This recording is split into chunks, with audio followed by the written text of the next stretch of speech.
이 시간 우리 이제 3주 동안, 앞으로 3주 동안 열매 시리즈로 우리가 성령의 9가지 열매를 3파트씩 나눠서 살펴보도록 하겠습니다. 특별히 우리가 열매 시리즈에 대해서 말씀을 나눌 때에 왜 그러면 굳이 성령의 9가지 열매를 3부분으로 나눠서 하느냐? 이유가 있습니다. 그래서 먼저 오늘 우리가 사랑, 희락, 화평이라는 세 열매를 살펴보고 또 그 다음에는 오래 참음, 자비, 양선, 그 다음 마지막에 세 번째는 충성, 온유, 절제, 이 세 가지를 보게 될 텐데요. 다 의미가 있는 것입니다. 거기에는 각각의 특징이 있는데 먼저 우리가 오늘 살펴보는 사랑, 희락, 화평에는 하나님과 사람들 간의 관계에서 나오는 특징을 말하고 있는 거예요. 무슨 말인지 아시겠습니까? 네. 혹시 이런 내용 들어보신 분 있으세요? 네. 네, 제가 많이 연구를 합니다. 네. 그러니까 성령의 9가지 열매를 그냥 순서 없이 막 이렇게 중구난방으로 배우는 것이 아니라 성경에는 항상 뭐든지 질서가 있고 절차가 있습니다. 왜 하나님께서 창조하실 때에 첫째 날 사람을 만들지, 첫째 날 해와 달을 먼저, 빛이 있으라, 빛을 먼저 만들고 그 다음에 궁창, 바다를 만드시고 그 가운데 이제 있어야 될 것들을 만드시잖아요. 마지막 6째 날에 사람을 만드시고 심히 좋아하셨더라 말씀하십니다. 이게 바로 질서의 하나님이시거든요. 마찬가지로 성령의 열매도 사랑으로부터 시작이 된다는 거예요. 그럴 때에 이 사랑은 어떠한 사랑이 돼야 되냐? 바로 하나님 사랑 그리고 이웃을 향한 사랑이 돼야 된다. 다시 말하면 우리 사랑의 열매는 하나님과 사람들과의 관계에서 나타나는 특징이라 바로 이렇게 말할 수가 있다는 것이죠. 그래서 희락이나 또 화평, 이 모든 은사 부분 또 이러한 열매 부분을 우리가 다루게 되는 것입니다. 그렇다면 두 번째로 이제 좀 더 심화되는 거죠. 그 다음에 두 번째 나오는 것이 오래 참음과 자비와 양선이라는 것입니다. 여기에서 말하는 오래 참음, 자비, 양선은 무슨 말이겠어요? 자, 첫 번째로 제가 힌트를 드렸으니까 두 번째 오래 참음, 자비, 양선은 누구와의 관계에서 나오는 특징이겠어요? 네? 뭐라 응성을 하시는데, 네, 먼저 우리가 하나님과 사람들과의 관계에서 나오는 특징이다 했으면 두 번째 나오는 오래 참음, 자비, 양선은 바로 사람들 간에서, 그렇죠? 나와 이웃 간의 관계에서 드러나는 그런 특징인 거라는 거죠. 우리가 하나님을 향해서 오래 참을 이유가 없잖아요. 우리가 다른 사람을 향해서 오래 참아야 된다는 것입니다. 그러니까 오래 참음, 그리고 자비를 베풀어야 되는 거죠. 자비를 하나님께 베풉니까? 하나님이 자비의 하나님이세요. 그렇기 때문에 우리는 이웃을 향해서, 나와 내 이웃을 향하여서 관계에서 나타나는 특징, 바로 성령의 열매가 바로 이런 오래 참음, 자비, 양선, 다시 말하면 늘 kindness, 친절을 베풀고 끝까지 참아주는 그러한 성품, 바로 성령의 열매들이 드러나야 된다는 거죠. 그래서 우리가 오늘 사랑과 희락, 화평을 하나님과의 관계에서 그러한 특징들, 그러한 성령 열매들을 가져갈 때, 맺어갈 때 저절로 이제는 이웃 간의 관계에서도 오래 참음과 자비와 양선이라는 이제 확장돼가는 성령 열매를 맺어가게 된다는 거죠. 자, 이렇게 하나님과 사람과의 관계에서 특징을 성령 열매를 맺어가면 제일 문제는 뭐겠어요? 항상 나라는 거죠. 내 문제가 제일 커요. 우리가 항상 남은 잘 보입니다. 그런데 정작 자신을 보기가 가장 힘들다는 거죠. 그래서 마지막 세 번째 나오는 충성과 온유와 절제는 나와 나 자신과의 관계에서 나타나는 특징이다라는 것입니다. 정말 충성된 모습. 여러분, 예전에도 우리 조선시대뿐만 아니라 예전에 신하를 바라볼 때 정말로 왕을 향한 충성된 사람이야. 그것은 그 사람의 특성이라는 거예요. 개인의 특성이죠. 그러니까 우리가 하나님을 향한 믿음에 대해서 얘기할 때 충성하는 모습, 그 성령의 열매는 바로 나와 내 자신과의 관계에서 드러나는 아름다운 성령의 열매가 된다라는 것이죠.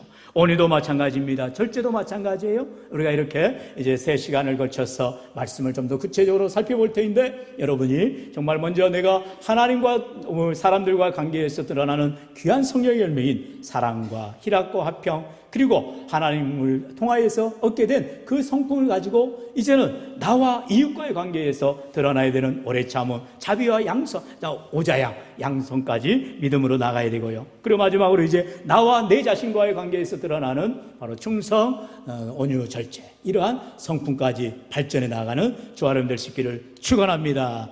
할렐루야. 항상 오예배 되면 참 힘듭니다. 힘들어도 좋아요. 그렇게 해서 은혜를 받고 믿음으로 인내하시면 되는 겁니다. 자, 첫 번째 시간 그러면 사랑에 대해서 우리가 말씀을 다룰 텐데요. 여러분, 우리가 잘 알듯이 늘 성경에서 말하는 사랑은 따라합시다. 하나님 사랑입니다. 하나님 사랑이에요. 사람 간의 에로스, 애정, 그게 아니에요. 친구들 간의 우정, 필레어 사랑 아니에요. 가장 하나님께서 원하시는 정말로 사랑은 뭐냐? 하나님의 사랑, 바로 아가페를 말하는 것입니다. 그 하나님의 사랑은 뭐예요? 사람들의 사랑과 비교할 수가 없죠. 사람의 사랑은 조건적 사랑입니다. 제한적 사랑이에요. 그리고 항상 유한한 사랑입니다. 사랑이 끝이 없다고 말하지만 사실 부모의 사랑도 돌아가시면 끝나는 거예요. 그러나 하나님 사랑은 무조건적 사랑이죠. 그 제한이 없어요. 무제한 사랑입니다. 그리고 어떠한 그런 제한을 가지고 있지 않고, 또 우리 하나님의 사랑은 무한한 사랑이라는 거죠. 끝이 없는 하나님의 사랑임을 우리는 고백하게 됩니다. 그래서 우리는 이 하나님의 놀라운 사랑을 덧입어야, 하나님의 사랑을 입어야 우리가 그 사랑을 통해서 이웃을 사랑하고 믿음으로 나아가는 것이지요. 자, 이 하나님의 놀라운 무조건적인 사랑, 무제한적인 사랑, 그리고 하나님의 끝없는 그러한 사랑은 어디에서 드러납니까? 바로 십자가 사랑에서 나타나게 된다는 것이죠. 우리를 사랑하신 그 하나님의 사랑이 무슨 조건을 따지지 않고 제한하지 않고, 그리고 또한 무한하신 사랑임을 분명하게 보이는 것이 십자가 사랑이랍니다. 십자가 사랑은 예쁜 사람만 사랑해서 구원해주고 돈 많은 사람만 하나님께서 건져주시고 아니라는 거예요. 그 사람이 나쁜 사람이든 착한 사람이든 돈 많은 사람이든 가난한 사람이든 빈부격차를 따지지 않고, 또한 남녀노소를 따지지 않고 누구나 하나님을 믿는 자들에게 하나님의 구원의 사랑을 베풀어 주신다는 거죠. 그게 바로 로마서 5장 8절에서 분명히 말하고 있지요. 우리 8절 말씀 같이 읽어보죠. 시작. 우리가 아직 죄인 되었을 때에 그리스도께서 우리를 위하여 죽으심으로 하나님께서 우리에 대한 자기의 사랑을 확증하셨느니라. 아멘. 제가 늘 고백하는 말씀 중에 한 구절이잖아요. 우리가 아직 죄인 되었을 때라고 말하고 있어요. 우리가 하나님 앞에 인정받을 것이 전혀 없음에도 불구하고 하나님께서는 그리스도를 보내서 우리를 위하여 십자가 죽으심으로 사랑을 보여주셨다는 거죠. 계속해서 10절에서는 그렇게 말합니다. 곧 우리가 원수 되었을 때에 그의 아들의 죽으심으로 말미암아 하나님과 화목하게 되었은즉. 하나님과 원수된 우리가 어떻게 화목하게 되느냐? 바로 화목제물 되시는 예수님께서 막힌 담을 허물듯이 그 큰 하나님의 간격을 우리 주님께서 십자가로 이어주셨다는 거죠. 우리가 보통 복음 전할 때에 다리 외화를 많이 사용합니다. 사람이 하나님께로 나아갈 수가 없다는 거예요. 그 다리가 끊어졌다는 것이죠. 죄로 말미암아. 그런데 사람이 하나님께로 나아갈 수 있는 길은 오직 한 길, 바로 십자가의 길이라는 것입니다. 우리가 잘 알듯이 요한복음 14장 6절에 예수께서 뭐라 말씀하세요? 그러므로 내가 곧 길이요 진리요 생명이라 말씀하시는 것이죠. 예수님만이 구원의 길이요 영생을 얻는 귀한 믿음의 길이 되는 줄로 믿습니다. 그렇기 때문에 우리가 주님 앞에 나와서 참으로 예수를 믿음으로 구원받을 뿐만 아니라 하나님의 사랑을 십자가를 통해서 깨달아지고 알아가게 된다는 거죠. 여러분, 우리가 너무나 늘 고백하듯이 이 하나님의 사랑이 어디에서 가장 증거됩니까? 바로 요한복음 3장 16절의 말씀이죠. 자, 우리 요한복음 3장 16절 졸지 않으시라고 우리 충성구역 맨 앞에 계시니까 충성구역 한번 읽어볼래요? 시작.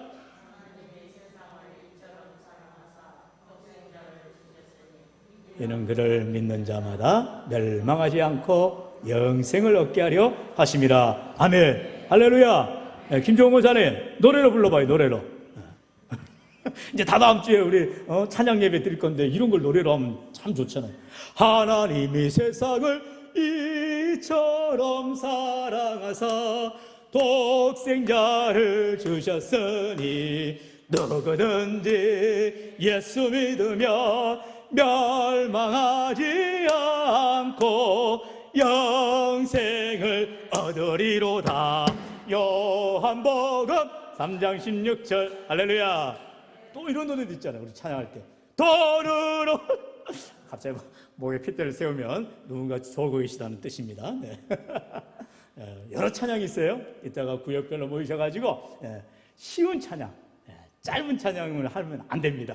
구역마다 5분씩의 시간을 드려야 되니까 메들리도 좋고 두세 곡도 좋고. 근데 보니까 택일이라 했는데 가시껏 두 곡에도 세 곡에도 좋습니다. 여러분 마음껏 하나님께 영광을 돌리며 추수감사의 기쁨의 시간이 되어야 할 것입니다.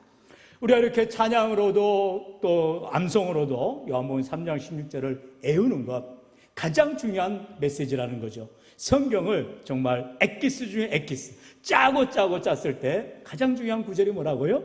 요한복음 3장 16절에 하는 거죠.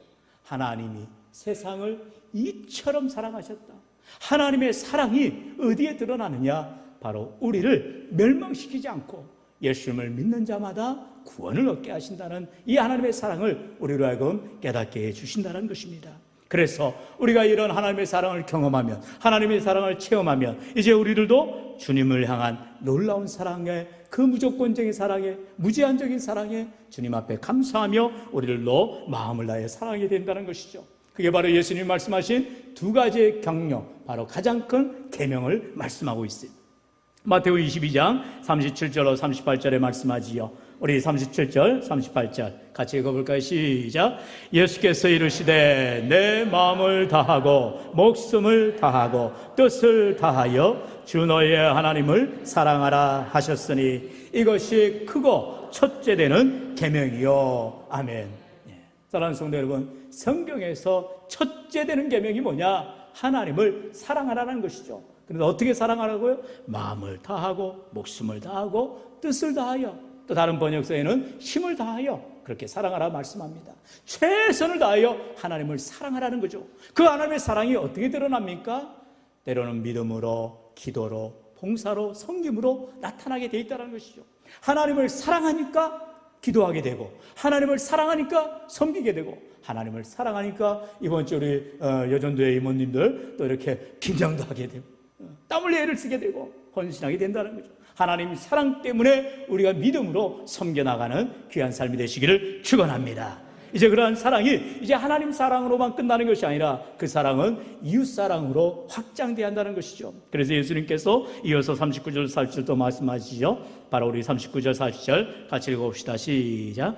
둘째도 그와 같으니 내 이웃을 내 자신같이 사랑하라 하셨으니 이 두 계명이 온 율법과 선지자의 강령이니라. 아멘. 언젠가 제가 말씀드렸죠. 성경에 이런 많은 계명들이 있다고 했어요. 근데 그 계명 가운데 하라는 계명과 하지 말라는 계명이 있는데 그 강령을 이제 한 단어로, 바로 한 압축되는 요절로 말하면 하나님 사랑, 이웃 사랑이라는 거죠. 하나님을 사랑하기 때문에, 이웃을 사랑하기 때문에 이것은 해야 되고 이것은 하지 말아야지, 이렇게 결정되어진다는 것입니다. 오늘 우리가 하나님을 정말로 사랑한다면 그 사랑에 감사하여서 이제는 이웃을 내 몸처럼, 내 자신처럼 사랑할 수 있는 믿음의 확장, 사랑의 확장의 열매가 맺어지기를 주의 이름으로 축원합니다. 여러분, 언제나 하나님 우리에게 열매 맺는 삶을 원하세요. 열매라는 게 무엇을 말하겠어요? 한 개만 열리면 얼마나 농부의 마음이 아프겠어요. 주렁주렁 맺어가기를 원한다는 것입니다. 사랑의 열매도 많은 사랑의 열매를 맺어가라는 거죠. 무한한 사랑을 받은 그 사랑에 감사해서 우리가 끝없는 하나님의 사랑이 실천되어지고 고백되어질 수 있기를 다시 한번 주의 이름으로 축원합니다. 두 번째로 이제 사랑에서 희락으로 넘어갑니다. 희락은 다른 말로 기쁨이라 말할 수 있어요. 기쁨. 여러분, 말 그대로 기쁨입니다. 우리 희락조도 있는 구역도 있는데 기쁨이라는 것이에요. 그러면 기쁨의 열매는 어떻게 맺어질까요? 여러분, 우리는 신앙생활 하면서 깨달아지는 것 중에 하나가 있습니다. 아침 시간에도 우리가 말씀을 통해서 고난당한 것이 내게 유익이라 말했어요. 고난이 왜 유익이 되냐는 거죠. 그것은 결국 역설의 고백인데, 우리 하나님께서 우리에게 고난을 통하여서 이겨내걸, 그리고 인내해걸, 그리고 그걸 승리할 그런 믿음을 주시기 때문에 오히려 유익함이 되듯이 우리의 삶 가운데에 신앙생활을 하다 보면 기쁨이라는 것을 우리가 고백하기가 참으로 어렵다는 것이죠. 언제나 항상 고민이 되어지고 염려가 될 때가 많아요. 하지만 신앙생활은 기쁨의 삶이라는 것입니다. 한번 따라할까요? 신앙생활은 기쁨의 삶입니다. 할렐루야. 여러분, 어떻게 기뻐할까요? 주님 때문에 기뻐하라는 거예요. 주님 안에서 기뻐하라는 거예요. 우리가 세상에서는 뭔가를 내가 소유해야, 가져야, 뭘 이루어야 기쁘죠. 예를 들어서 자녀가 시험을 봐서 100점을 맞았어요. 이제 다다음 주에 우리 곧 이제 수능인데 대학에 합격했어요. 합격점을 가지면 기쁘죠. 그러나 그건 세상적인 기쁨인 거예요. 그러나 주님을 믿으면 비록 삶에 고단하고 문제가 해결되지 않아도 주님 때문에 내가 기쁩니다. 하나님 때문에 감사합니다. 믿음의 고백을 하게 되더라는 거예요. 그렇기 때문에 기쁨은 신앙의 삶이라는 것입니다. 사랑하는 성도 여러분, 바울은 그렇게 말하고 있어요. 우리 잘 아는 데살로니가서 5장 16절로 18절의 말씀 같이 읽어보죠. 시작. 항상 기뻐하라. 쉬지 말고 기도하라. 범사에 감사하라. 이것이 그리스도 예수 주 안에서 너희를 향하신 하나님의 뜻이니라. 아멘. 우리가 보통 하나님의 뜻대로 산다 하잖아요. 내 뜻보다 하나님의 뜻에 순종한다 하잖아요. 그게 뭐예요? 바로 세 가지. 항상 기뻐하는 삶, 쉬지 말고 기도하는 삶, 범사에 감사하는 삶이 하나님의 뜻대로 살아가는 거라고 성경 우리에게 분명하게 말하고 있다는 것입니다.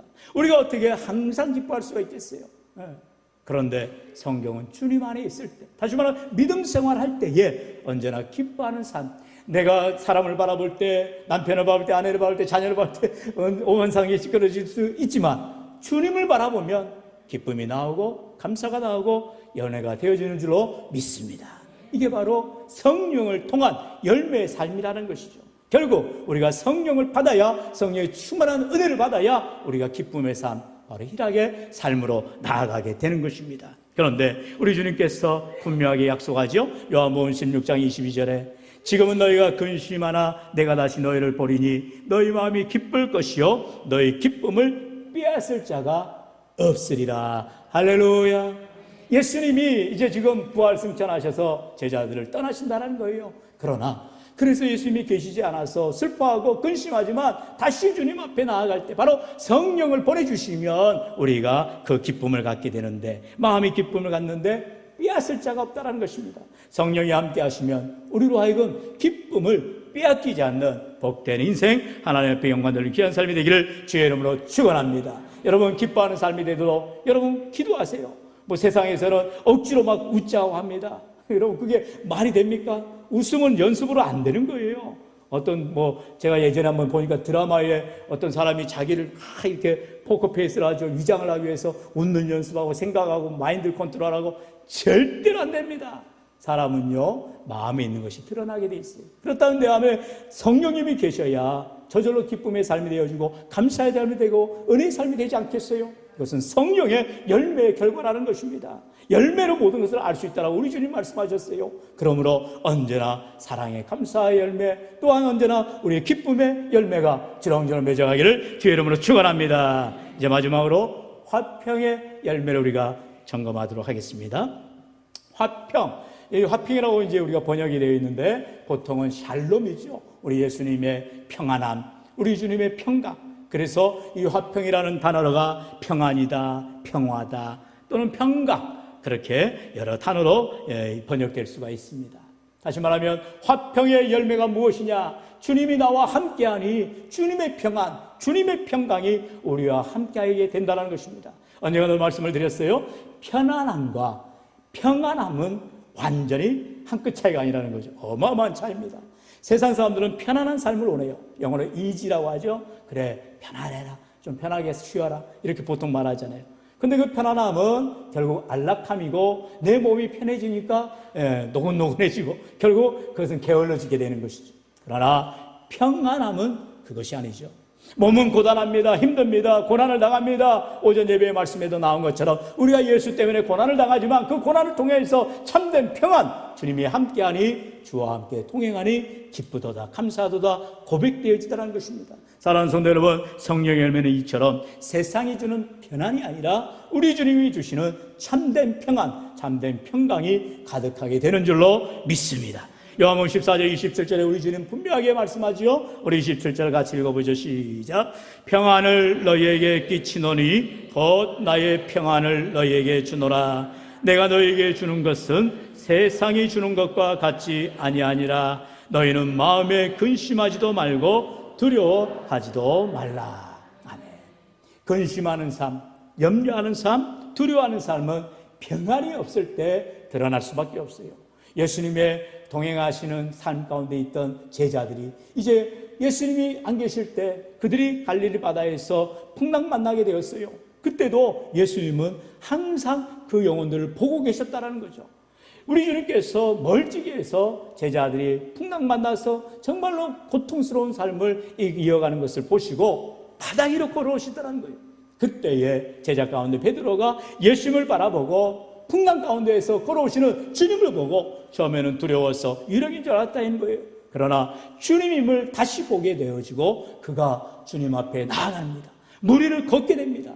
언제나 우리가 여기서 고백되어지는 것, 주님을 바라보면 기적 같은 일이 일어나는데 우리가 그만 인간적인 생각으로 또 여러 가지 계산해보고 우리가 판단을 해보니까 결국 물에 빠져가는 또다시 베드로의 연약한 모습을 보게 되더라는 것입니다. 그래 물에 빠져가는 제자인 베드로를 예수님이 컨저면에서 뭐라 말씀하신다고요? 이 믿음 없는 자야, 믿음 없는 자라고, 믿음이 연약한 자라고 말씀하시더라는 거죠. 언제나 우리가 하나님 앞에 평안의 삶은 우리가 지금 풍랑 만나서 고통 가운데 어려움 가운데 있을 때라도 주님이 오실 때에 주님을 바라보는 것이요, 주님이 주시는 평안함으로, 주님이 주시는 위로로 우리가 승리하며 나아갈 수가 있더라는 것이죠. 사랑하는 성도 여러분, 이처럼 주님의 평안, 나의 평안을 구하라는 것입니다. 왜요? 주님이 주시기 때문에. 내가 얻는 것이지 주님이 내게 주어야 된다는 것입니다. 그래서 요한복음 20장 19절에서는 너희에게 평강이 있을지어다. 우리 주님의 평강을 우리에게 주시겠다고 약속하고 있는 것을 보게 됩니다. 사랑하는 성도 여러분, 참으로 이 땅의 삶이 우리의 고난의 삶이라고 말합니다. 그러나 어디에도 얻을 수 없는 평안함, 어디에서 구할 수 없는 평강은 오직 주님으로만 임하시고 주님으로만 주신다는 사실을 기억하면서 성령의 세 번째 열매, 하나님과 나의 관계에서 참된 화평의 삶, 평강의 삶, 평안의 삶을 구하여 열매 맺는 참된 복이 있기를 주의 이름으로 축원합니다. 오늘 이렇게 우리가 첫 번째 시간으로 성령의 세 가지 열매, 바로 사랑과 희락, 기쁨과 화평, 평안을 살펴보았습니다. 이것은 첫째 말씀드렸듯이 하나님과 우리와의 관계에서 드러나는 특징이라고 말했어요. 하나님과 나의 관계가 바르게 세워지면 사랑을 배우게 되어지고, 또한 그 사랑이 드러나게 되어지고, 또한 기쁨의 삶이 되어지고, 무엇보다도 참된 평안의 삶으로, 언제나 기쁨의 삶, 감사의 삶으로 나아갈 수 있다라고 말씀하고 있습니다. 그러므로 오늘도 우리가 참으로 주님 주시는 참된 평강을 의지하시고, 이 어두운 세상 가운데, 참으로 고난 가운데에서 믿음으로 승리하며 나아가시기를 주의 손을 간절히 축원합니다.